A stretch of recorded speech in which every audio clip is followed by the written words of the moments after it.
What you tell yourself becomes how you see yourself. Many people speak to themselves with language they would never use toward others. Inside their own mind, they become critics, doubters, and enemies of progress. These internal statements don't just hurt, they shape identity. Phrases like, "I always mess this up," or "I'll never get this right," may feel harmless, but they carry weight. Repetition turns them into truth. Over time, your brain stops questioning them. They become accepted beliefs. The key is not to replace every thought with empty positivity. Instead, introduce balance. When a harsh thought surfaces, respond, not with denial, but with accuracy. Replace "I'm terrible at this" with "I'm working through it." Change "I can't do it" into "I'm still learning." These adjustments sound simple, but they shift your brain from judgment to process. Language has direction. It can move you forward or trap you. Choose words that focus on improvement, not failure. Precision in language builds clarity in mindset. Also, monitor tone. Even silent self-talk carries emotion. Speak internally with the same calm authority you'd offer a friend navigating something difficult. Changing your self-dialogue won't be instant, but every time you correct a damaging thought, you reclaim control. Confidence starts in the mind. Train it well. Perfectionism seems noble. Aiming high, pushing hard, expecting excellence. But under the surface, it's fear in disguise. When everything must be flawless, nothing ever feels good enough. You hesitate to begin because the outcome might fall short. You delay finishing because details still feel off. Progress stalls. Momentum fades. Confidence can't breathe in that environment. The problem isn't ambition, it's expectation without flexibility. Real growth comes from effort, not flawless execution. When perfection becomes the goal, mistakes feel like failure rather than feedback. Let go of needing everything to be exact. Replace that with a commitment to finish. Completion builds trust. Even when things aren't ideal, showing up consistently is what strengthens belief in yourself. Lowering pressure doesn't mean lowering standards. It means giving yourself room to adjust, adapt, and evolve. That space encourages creativity and risk-taking, both essential to building self-assurance. Take pride in improvement, not perfection. Look back and track what's changed.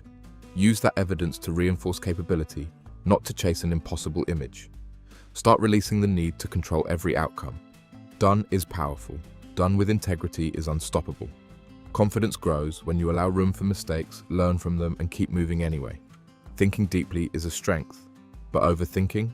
It's a trap. The more you replay a moment, the harder it is to act. You get stuck in loops, what-ifs, worst-case outcomes, endless analysis. Action fades and uncertainty grows. Confidence doesn't erode from failure, it erodes from indecision. Overthinking convinces you to wait for perfect clarity, but clarity often comes after you move, not before.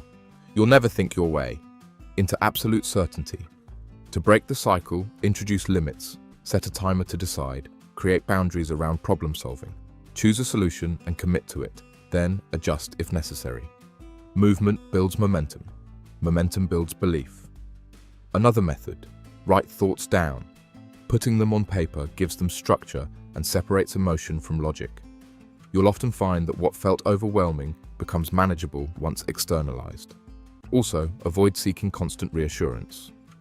Asking others repeatedly doesn't lead to confidence. It reinforces doubt. Confidence favors decisions. Not always perfect ones, but clear ones. You don't need more information. You need to trust your ability to respond, not predict.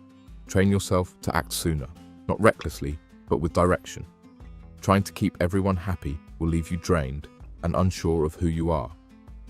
People-pleasing often looks like kindness, but underneath, it's fear. Fear of rejection, fear of disappointing, fear of being misunderstood. So, you say yes too often. You avoid conflict. You suppress your preferences. But when you do that long enough, your sense of identity fades. Your needs become an afterthought.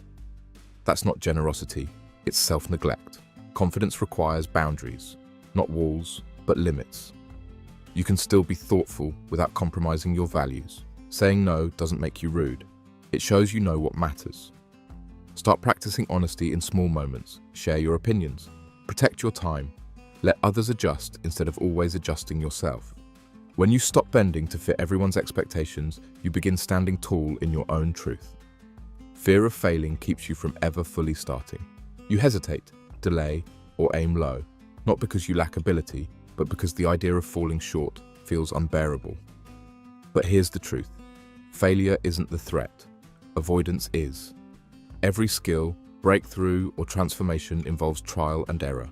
Confidence grows when you expose yourself to risk and discover you can handle the outcome. That resilience can't be developed in safety. It's forged in friction. Start reframing failure as feedback. When something doesn't work, it teaches. When plans fall apart, they reveal gaps. These aren't dead ends, they're data points. Also, remember, the fear of embarrassment often looms larger than the reality. Most people are focused on their own worries. Your setbacks aren't as public as you think. Let yourself try boldly. Let outcomes vary. The point isn't perfection, it's progress. Each time you face fear and still take the next step, you prove you're stronger than hesitation. Confidence isn't just mental, it's physical. How you treat your body impacts how you feel about yourself. Skipping rest, ignoring nutrition, or staying sedentary drains your clarity. When your energy dips, so does your self-trust. It's harder to make clear decisions or show up strong when your foundation is weak. Self-care isn't indulgence, it's preparation. When you sleep enough, eat well, and move daily, you reinforce the message that you matter. That commitment to your health builds consistency, and consistency strengthens confidence. Start with the basics. Hydrate, move your body, unplug regularly, treat your physical health as seriously as your goals. It's the base everything else stands on. A clear mind comes from a well-supported body. Take care of it like it matters, because it does. Who you surround yourself with shapes how you think. If your environment is full of negativity, criticism, or drama, your confidence suffers, even if you're not aware of it. Toxic energy drains focus. It keeps you second-guessing, doubting, and holding back. You can't grow in soil that constantly undermines you. Choose people who challenge you to rise, not shrink. Look for honesty without hostility, support without strings. Protect your space like it's sacred, because it is. Confidence thrives where trust and respect are present.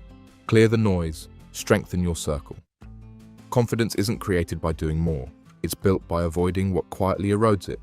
Each habit you drop opens space for strength to grow. Now it's your turn. Which behavior are you letting go of starting today? Drop it in the comments. I want to see who's taking action, not just watching. And if this video gave you clarity, insight, or even one shift in how you see yourself, hit that like button and subscribe. I'm building a space for focused minds and grounded confidence, and I want you in it. Clear habits, clear power.